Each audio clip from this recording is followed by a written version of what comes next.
$8 billion. That's how much money moved through prediction markets last week alone, up from 50 million just 2 years ago. Somewhere between those two numbers, Wall Street quietly lost control of a market it still doesn't fully understand. Welcome to the strange economics of Polymarket and Kalshi, platforms projected to process $250 billion in trading volume by the end of this year, and a full trillion by 2030. Here's what the average person isn't tracking. Buried inside this so-called betting market is a pile of free money that professional traders are walking past on purpose, a hidden insurance industry forming in plain sight, and a mechanism that makes insider trading not just legal, but actively rewarded. How is this possible? And why are the titans of finance suddenly taking this seriously? To understand why prediction markets are rewriting the rules of global finance, we first have to strip away the gambling facade and look at the brutal, elegant math underneath. When you buy a stock like Apple, you're buying a fractional piece of a company with cash flows, assets, and liabilities.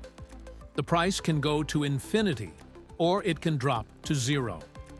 Prediction markets don't trade companies.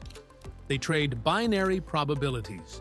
Every contract resolves to one simple truth: yes or no. Because of this binary nature, a single winning share always pays out exactly $1. A losing share pays out exactly zero. Nothing in between. This creates a pricing mechanism called implied probability. If a contract asking whether the Federal Reserve will cut rates next month trades at 60 cents, for yes, the market is declaring a 60% chance the cut happens. Buy at 60 cents, and the cut occurs, you pocket a 40-cent profit. It doesn't happen, you lose the whole 60 cents. The price of yes and the price of no must always add up to exactly $1. That single rule turns abstract real-world events into liquid, tradable assets. It's the financialization of reality itself. So what does that mean in practice?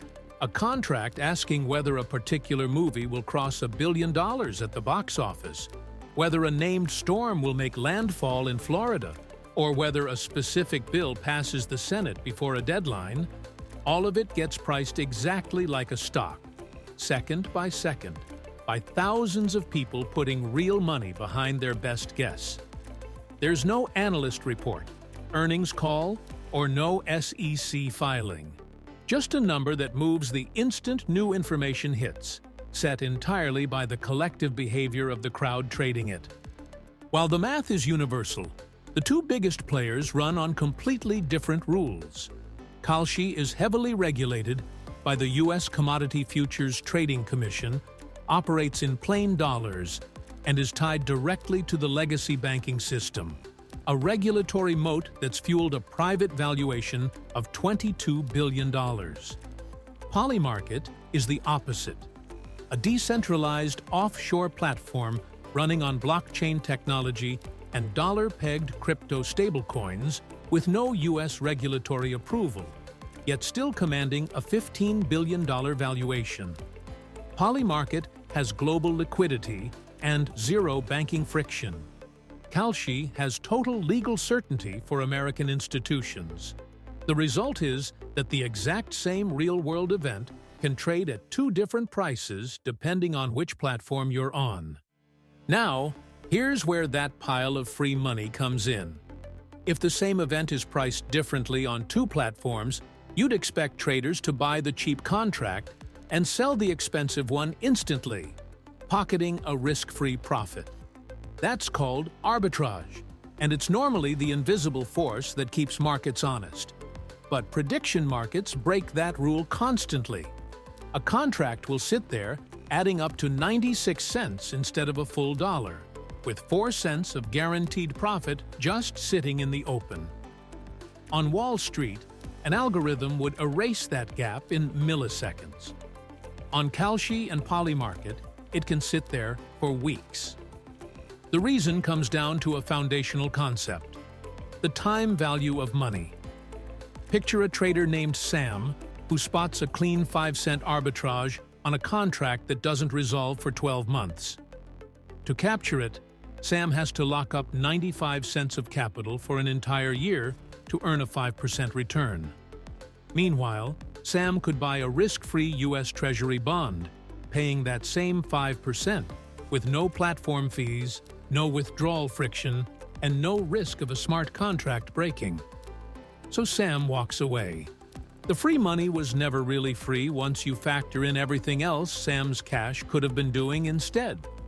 Now, multiply Sam by every quant fund, every algorithmic desk, every professional trader watching these markets. Almost all of them run the same calculation and reach the same conclusion. The opportunity cost simply isn't worth it for a handful of pennies. That's how pricing errors that would be erased in a heartbeat on the New York Stock Exchange end up surviving for weeks or even months on Kalshi and Polymarket, hiding in plain sight because nobody with serious capital thinks it's worth their time to fix. But opportunity cost is only the beginning of the strange behavior here. To understand why a $250 billion industry runs the way it does, we have to look at the humans providing the volume. And humans are spectacularly bad at pricing the impossible. This shows up as the long-shot bias.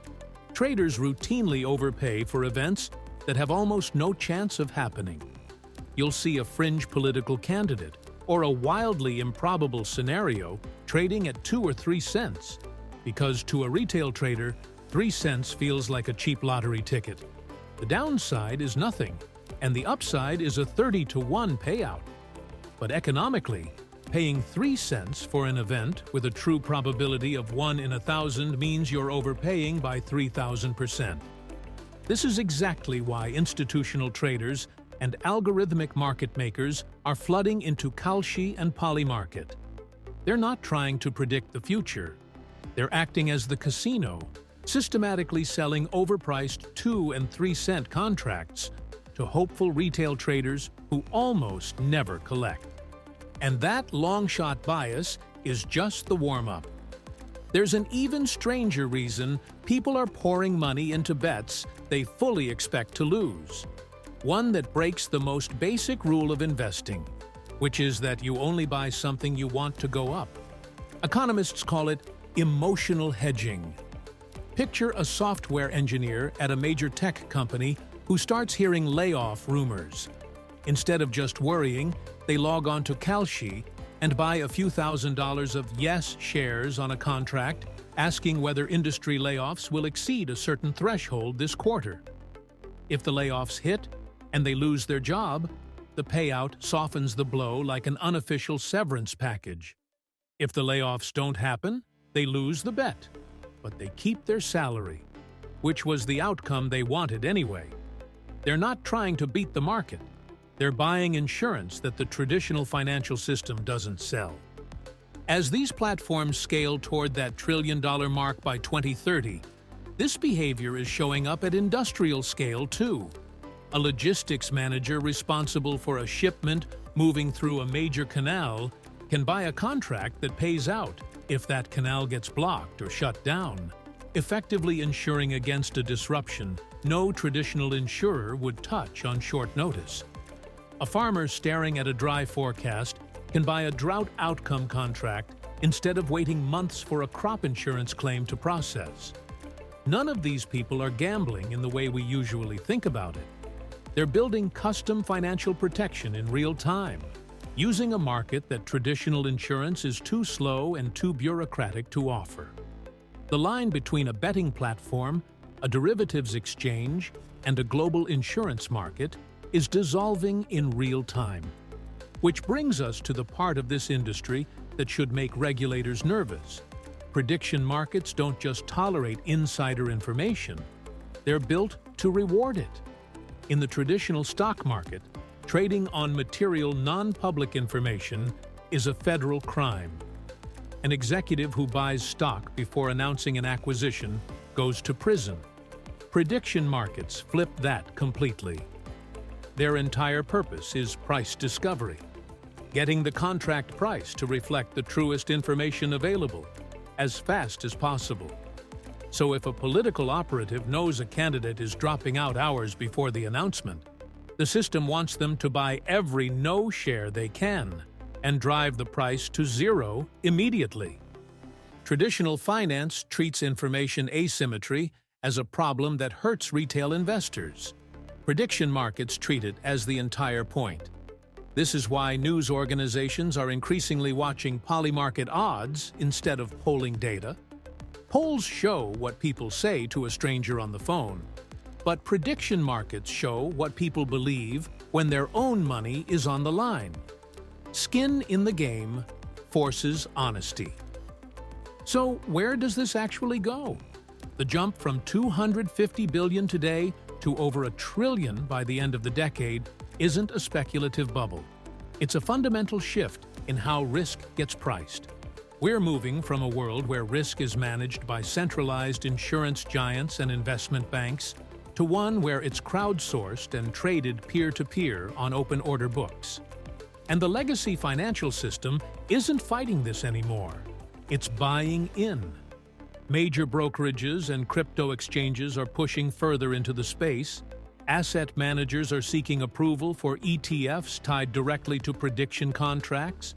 And the Intercontinental Exchange, the parent company of the New York Stock Exchange, is investing up to $2 billion into Polymarket.